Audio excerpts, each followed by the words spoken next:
Hey guys, welcome back to the channel. You guys have seen the new boat.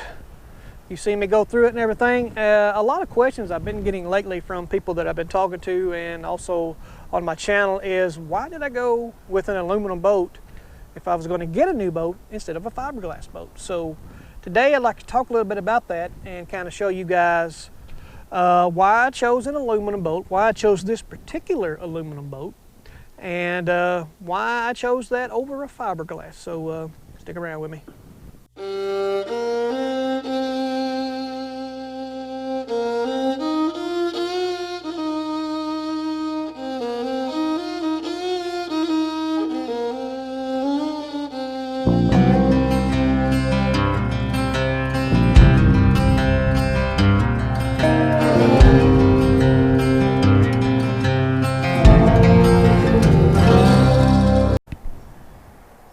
Alright guys, got a little handheld action here. I hope you can see this deck back here. This was a factor in getting actually this particular boat. I looked at a lot of aluminum boats, a lot of specs on them, and this actually has probably the widest deck of any boat in its class. This is a 19-foot boat, 18 and a half, 19 foot. And in that class, this was probably one of the widest decks, or widest beams rather, that I found. A lot of people will kind of get down on Tracker, kind of get down on Nitro and Bass Pro Shops. But I have found this to be a very well-made boat. Some of them say they kind of cheap out on some stuff. A lot of that is criticism of people want, Rolex items for a dollar store price, but you just don't get that. But for the money of this boat, this is an extremely well-made boat. Bought it brand new, picked it up off the lot.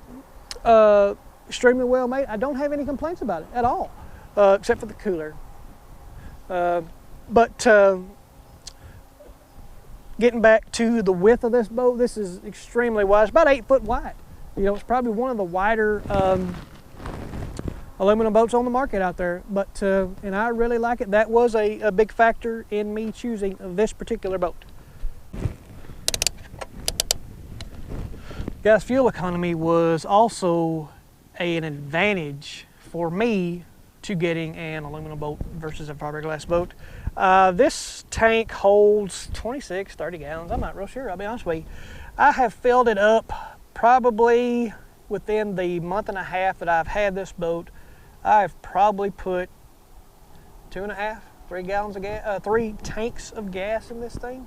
I mean, this motor, this Mercury Pro XS, it just sips gas. Even being a 150 horsepower motor, it really just sips the gas. I couldn't be happier with the fuel economy. I was shocked when I was doing, the initial break-in and, getting used to it and running around. Actually, when I was doing the break-in on it, I think I might have said this in a previous video, I had a full tank of gas when I started. Now, granted, I couldn't get over 3,500 RPM during that time, but to put 5 hours worth of time on the motor, I didn't even use a full tank of gas. I probably used about 3/4 of it, maybe. So the fuel economy in an aluminum boat, especially with these, as efficient as these new motors are these days, you just can't go wrong. If that's your, one of the factors in you guys choosing what kind of boat to get, then definitely consider, fuel economy, if that's something you're worried about. It's got a big giant tank on this, and I really enjoy that. It just takes a couple bucks today to get out on the water, and that is one of the factors that I did consider when getting this boat. All right guys, one of the other factors that I was considering was weight, because I didn't want a super heavy boat that I had to haul all over the place, and that would cut down on the fuel economy on my truck.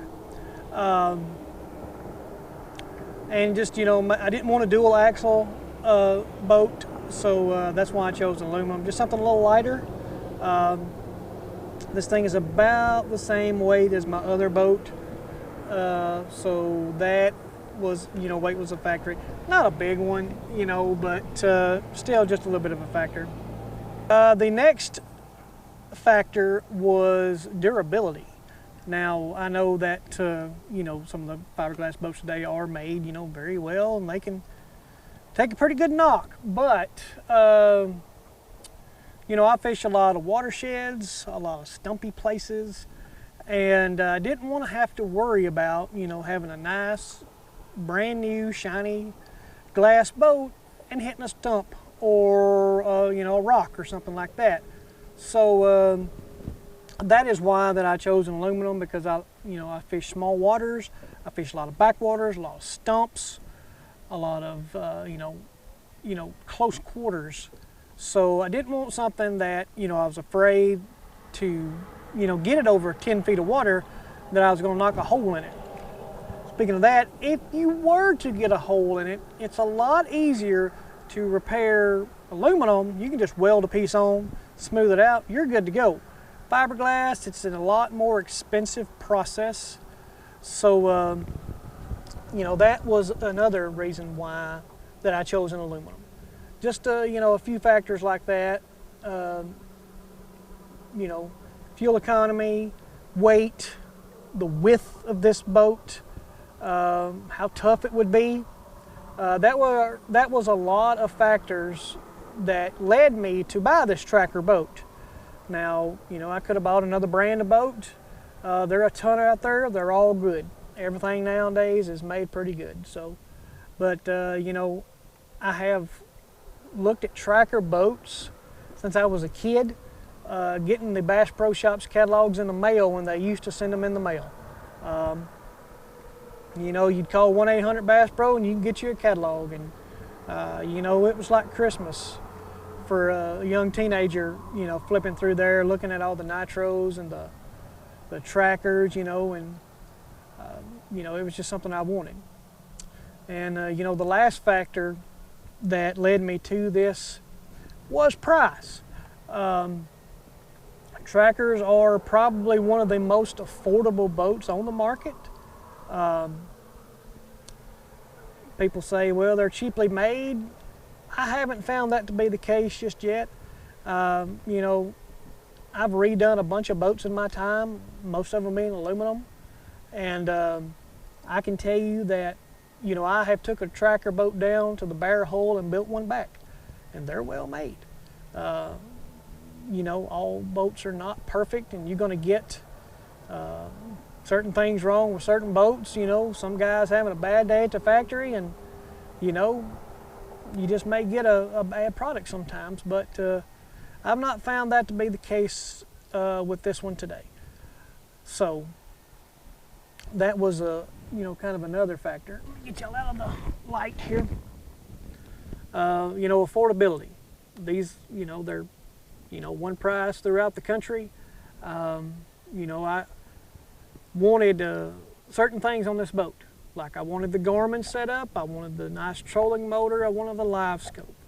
And I could have bought a more expensive boat with all the the big fiberglass boat, nice shiny, but wouldn't have been able to afford the Garmin live scope setup, the graphs, the forced trolling motor. So price was a factor in that. So guys, that's just a few of the factors that led me to buy this aluminum boat over a glass boat. I hope this, if you guys are looking for a boat, this kind of helps you out and kind of weighs the pros and cons for you of both, why to get this boat over that boat. Sorry, I'm getting distracted. I'm seeing some schooling fish over here that I'm fixing to go try to get a hold of. But, those are the factors that led me to buy this boat. One, fuel economy, the width of this boat, price, you know, what I could get for the money that was within my budget, and, you know, plus, you know, it was on my wish list of things since I was a kid. So, you know, hope that kind of clarifies that. If you got any questions, please leave them below. If you hadn't already, please hit the subscribe button. I would greatly appreciate it. It really helps me out. With that being said, guys, like I said, there's fish busting over here. It's fall of the year and they're tough to catch, so when you see them schooling, you got to make the most of that opportunity. So hope you guys like it. If you got any questions, like I said, leave them in the comment section below. And as always, I am the Bass Man, Ernest. Go catch some fish. We'll see you guys down the road.